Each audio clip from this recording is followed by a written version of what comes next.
I think it's very difficult to measure something like creativity. I could get a bunch of people to tell my boss that I'm really creative. That doesn't actually mean I'm creative, but that might be how it comes across in a different form of this. Where we've put in the effort is in looking at taking your response to a problem. And so what we're attempting to do is normalize that and then put a score on it, so that your 7.6 and my 6.6, or whatever the numbers happen to be, give us a point in time. And now we have a baseline that we can start to work off, and we can say, relative to your role or mine, is that actually good enough?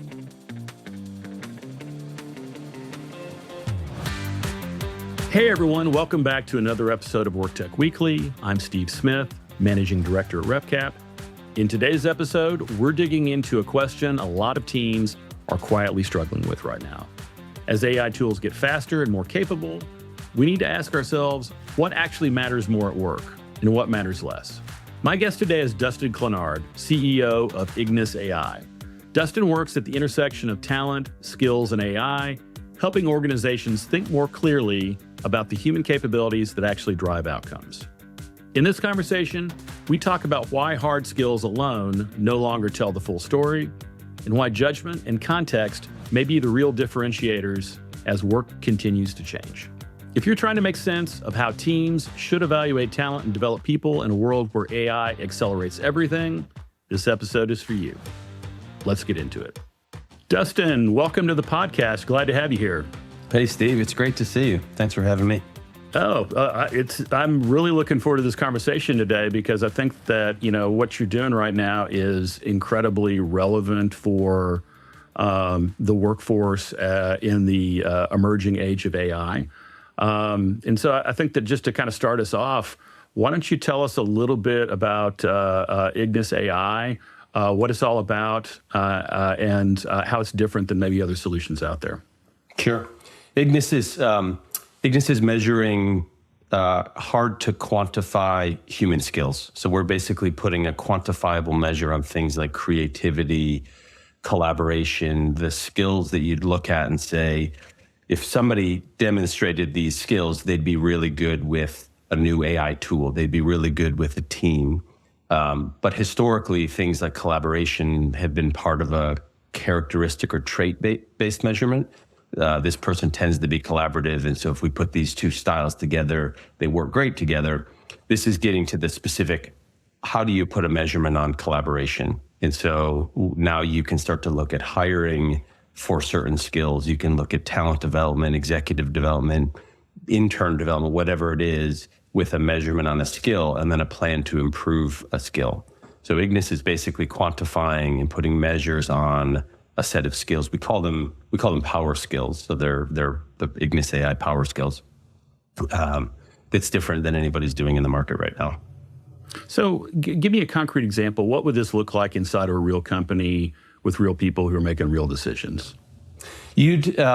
So think about an assessment. You could have multiple choice assessment, or if this, if that. Our assessment looks like you're interacting with an AI agent. It looks like a chatbot. And so it's presenting you a series of questions and you're responding with a series of words. And so what we're doing is we're using those questions, we're tuning the questions to get to the right level of assessment capability. And then we're using your open text responses, analyzing that and scoring that. So what you would, the assessment itself results in right now we're calling it a talent flower. We're still an early stage company, Steve, so we may change the names on some of these things, but we call it a talent flower. Yeah. And it's this idea that at any given time you have petals that are growing stronger than other petals.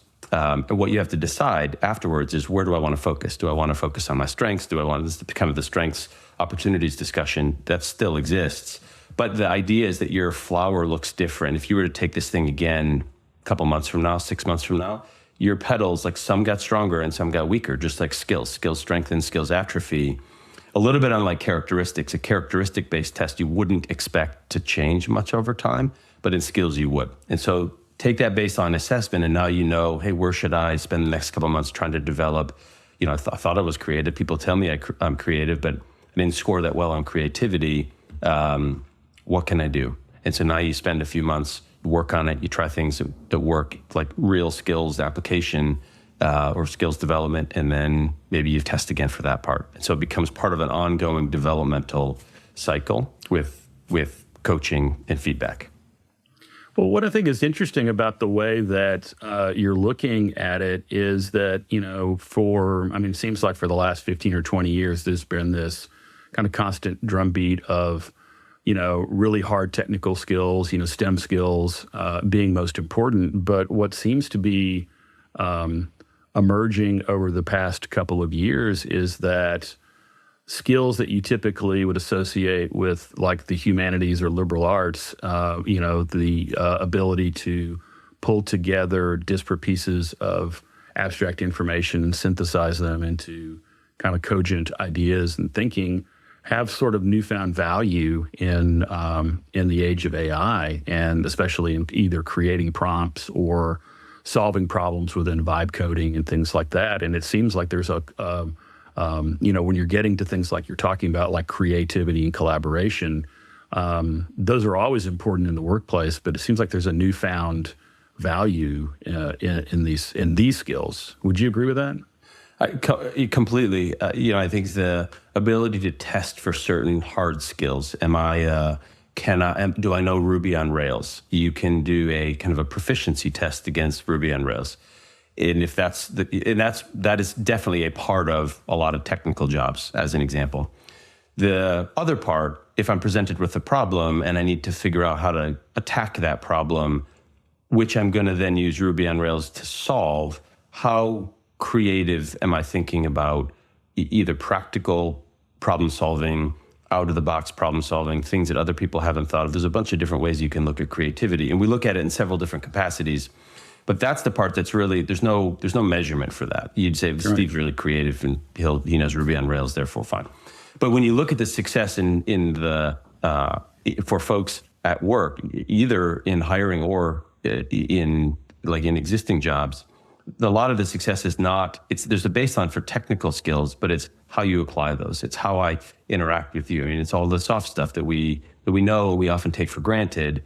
But when you look at the real decisions, that's driving a lot of the decisions. So I think that maybe to your point, the emergence of the humanities will come back. And there's a lot of folks saying that. Now that the technical components have been more normalized, it's the folks that know how to use them well and interact with each other that are going to be the most successful. One of the things is that you're working on that I'm especially intrigued in is I think you're dialed into the fact that skills are a dynamic thing. They're not a fixed moment in time. And I think that, the problem with a lot of assessments is that they assume that traits are static. And why do you think maybe that assumption is broken in the AI era? Or has it always been broken? It's just now more top of mind because we can see the problem with it. I mean, I think the characteristics, well, to answer your question, I think it's because they're really hard to measure. I think it's very difficult to measure something like creativity. I could get a bunch of people that tell my boss that I'm really creative. That doesn't actually mean I'm creative, but that might be how it comes across in a different form of this. And I think it's hard to measure, and it's hard to validate.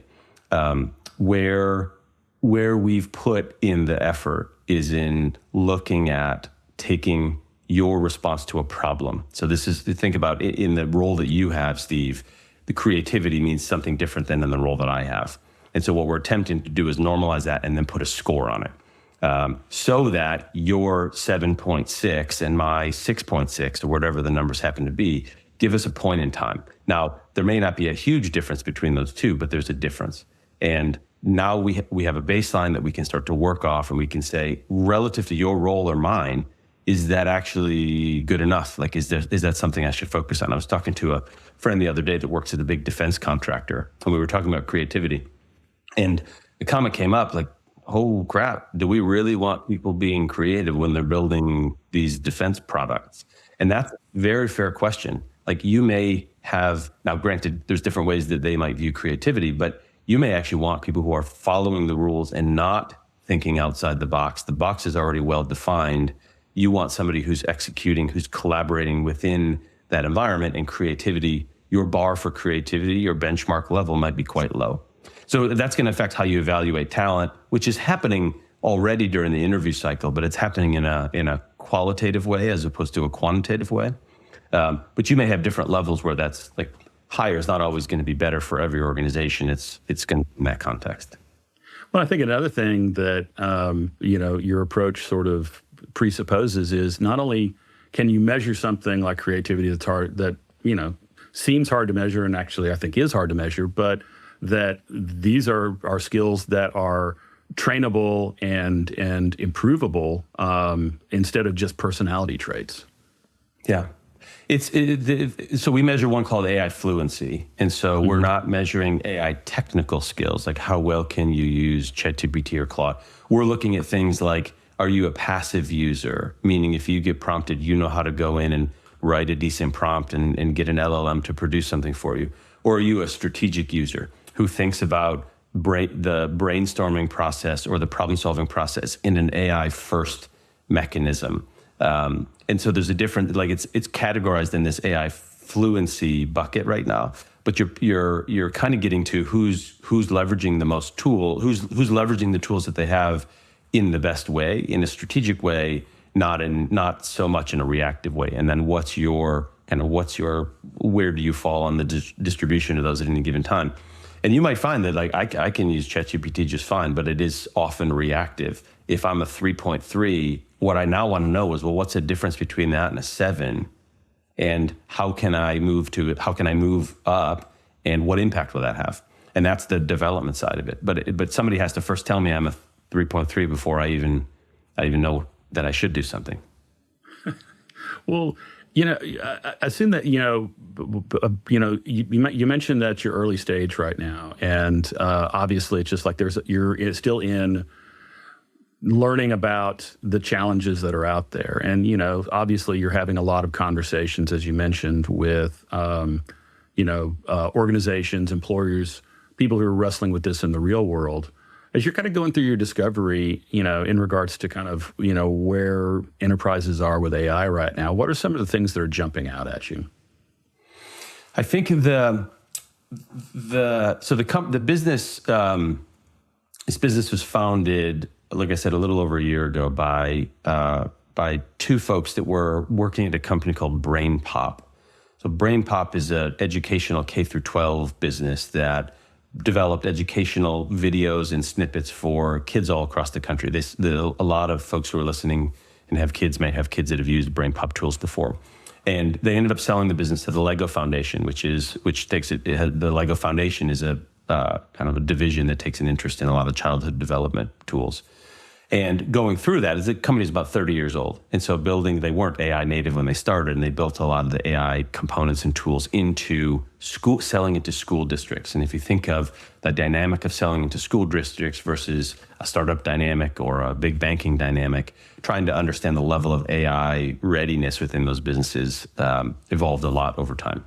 I think where we are today, there's a lot of acceptance for the use of AI in general, and the concerns over privacy components, I think, they're still there, but they're less than they were maybe a year or two ago.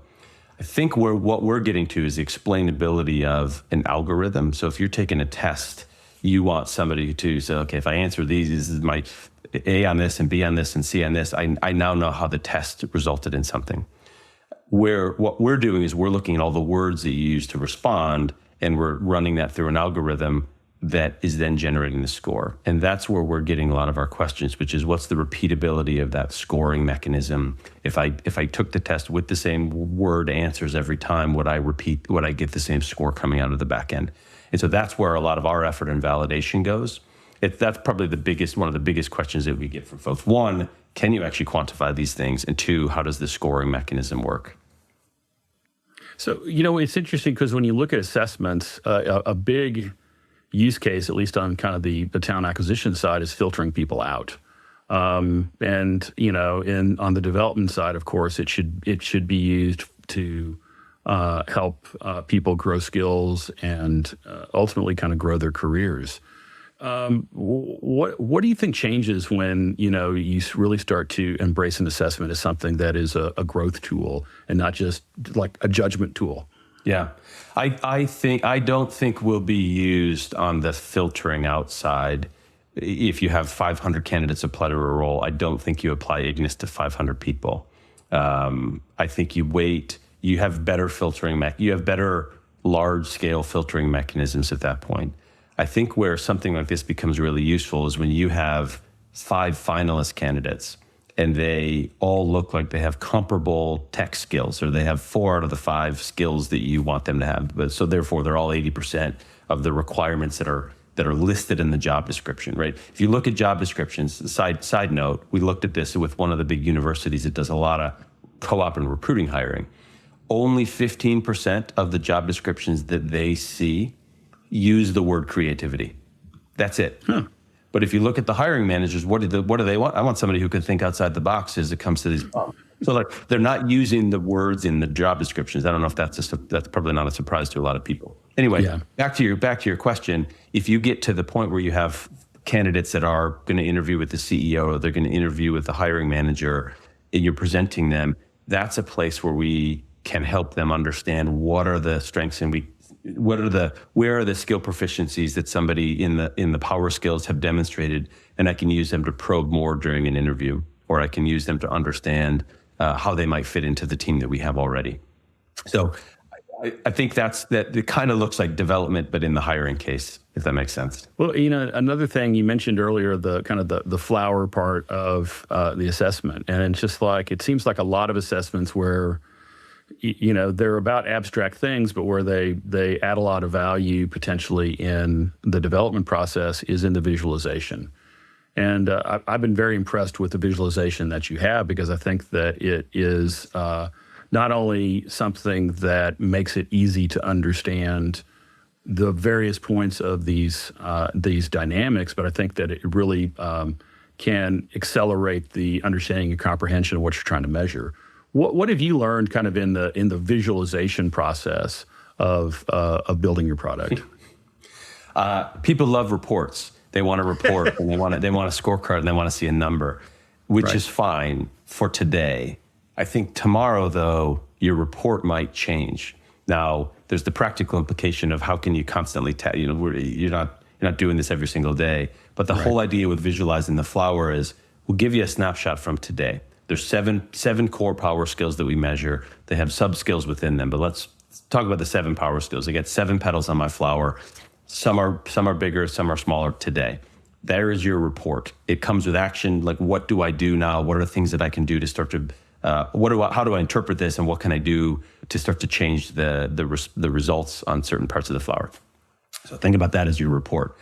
Now the question is, well, if I did this again in a week or 2 weeks, how does that flower start to change? Maybe you only focus on one petal, but you're focusing on growing a petal. If I took it again, can I see the growth of that petal? So our visualization of the flower will be over time. You can see your flower kind of morph and change. And that's where I think it's going to be. I mean, it's a bit of a visual trick, but I think it's going to get really interesting. If somebody's been working with us for a few years and they've worked on some of these skills, they'll see their flower, they'll see how their flower changes. And everybody's going to have a unique flower. No 2 flowers are going to be the same. And I think that's really interesting from a human connection standpoint. Like, that's yours, it's not mine. Like, you can't have the same flower as me. So if I'm taking one of these assessments and it scores me at, gives me a number for creativity, and I'm like, hey, I want to improve that number, what are the things that kind of come out of that I can basically kind of jump on immediately? So the explanation of creativity, explanation of where you are, the action planning on what you can do and try. Think of the use of AI. Some of this stuff is still things we have to build, Steve. So just to be clear, but when you think about what the power we have, interpret who you are, where you are, what you do, what your experience has been, what your score is. Use factors like that to then generate very tailored action plans for things you can go try and build skill with. Come back and check and see if it's actually worked. Go off and iterate and try it again.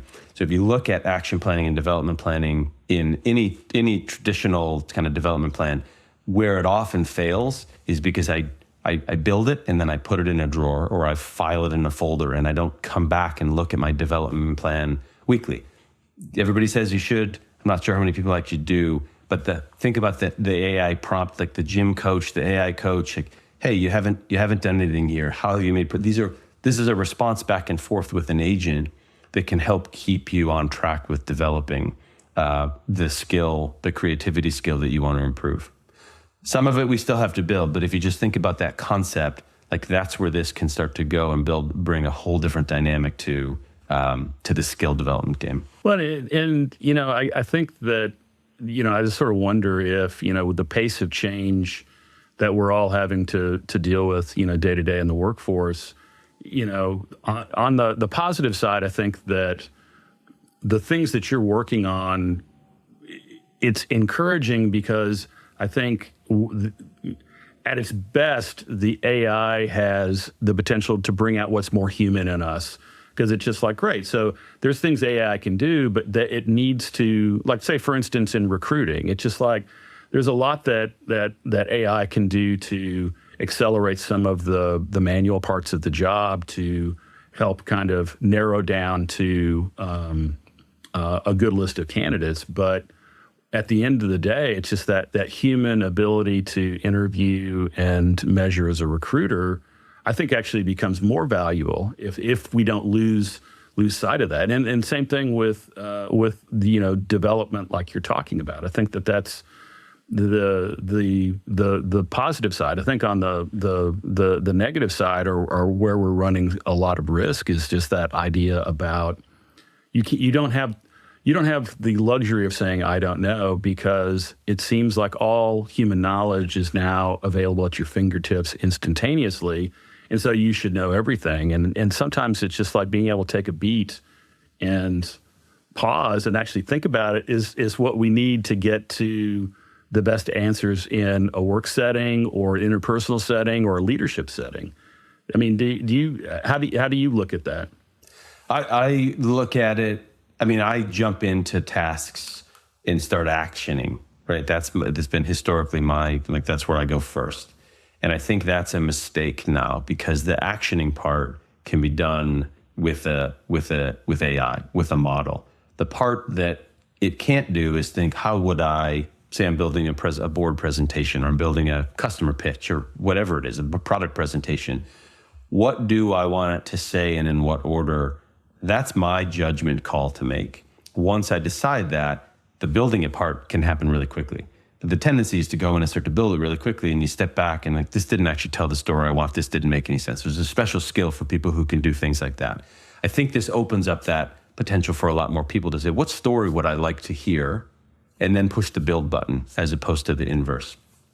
Back to your recruiting comment, if I can make a comment on that, Steve. We're the luxury of being in Boston, and so we have a lot of great universities, and there's a private equity firm we're talking to here that goes on campus at some of the universities here and interviews for intern programs, 200 people. So they spend an hour with each person, then they narrow it down to about 100, then they get to their 20 candidates that they're gonna make intern offers for. Think about the time that takes the recruitment team to be able to do that. The idea with Ignis is they can go in with 100 people. These are already, back to like the vetting screening part, they've already done the basic screening. They've gotten themselves to 200 people. They can use something like the Ignis AI assessment, Power Skills assessment, to get to the 20 or 40 people they want to sit down and talk with for 2 hours or 3 hours. So you get a lot more depth on a fewer number of folks with either the equal or less amount of time.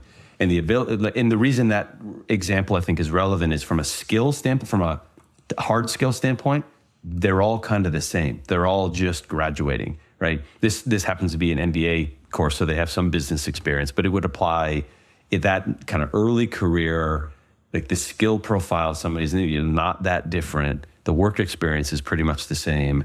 It's even more important that I can get the time and the depth with people on the things that are going to make them successful at work. So there's an efficiency argument on the recruiting side that I think is pretty strong here. One final question here for you. Talking specifically about measurement.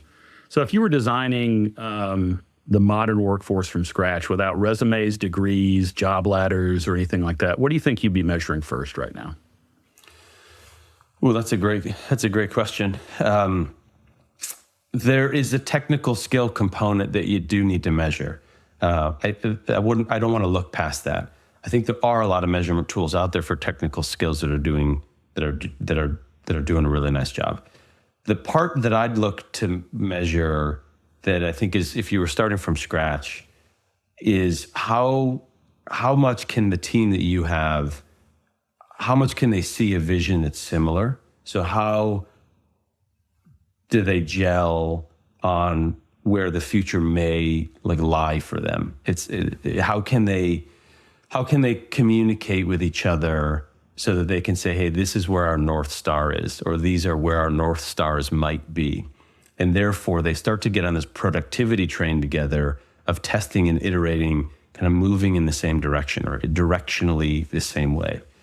I think then you get into things like how can they, when things start to go off the rails, how can they collaborate with each other, or how can they communicate with each other to say, hey, this is off the rails, we need to bring it back on, or this is off the rails, let's just let it keep going.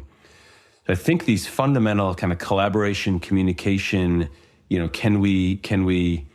we have the analytical thinking ability to look at something and say, this is off the rails and here's why, therefore we should bring it back on, we should let it go, whatever the decision happens to be. Building a team of people who have those types of interpersonal skills, that they sit on top of a strong technical foundation. Either it's a technical foundation they have with degrees or history, or it's a technical foundation that they now have with all these other tools. But I think that by itself isn't going to lead to success. I think it's the pieces that sit on top. That's how I think about building a team for modern business. And it is how we think about building our team here, by the way. That's great. Destin, this has been a fantastic conversation and exactly the one I was hoping to have, so thank you very much. But any final points, observations, or comments?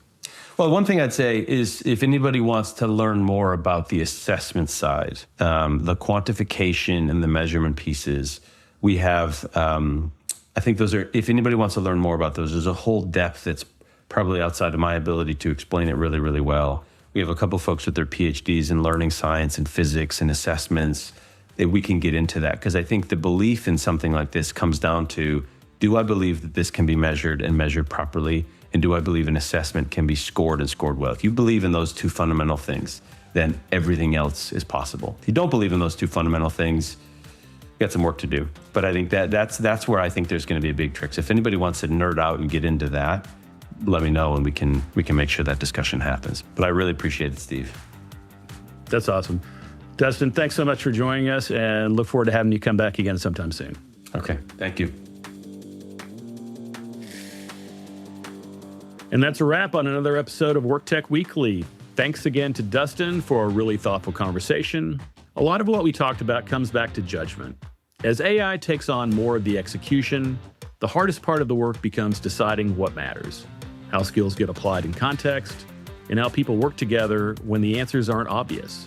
We talked about why skills aren't static and why organizations that focus only on technical proficiency risk overlooking the human capabilities that drive real outcomes. As tools continue to accelerate, the most valuable work increasingly sits with people, in the decisions they make, the trade-offs they navigate, and the way they collaborate. If you enjoyed this episode, make sure to subscribe to WorkTech Weekly on Apple Podcasts, Spotify, or YouTube Music. I'm Steve Smith, and I'll see you next time.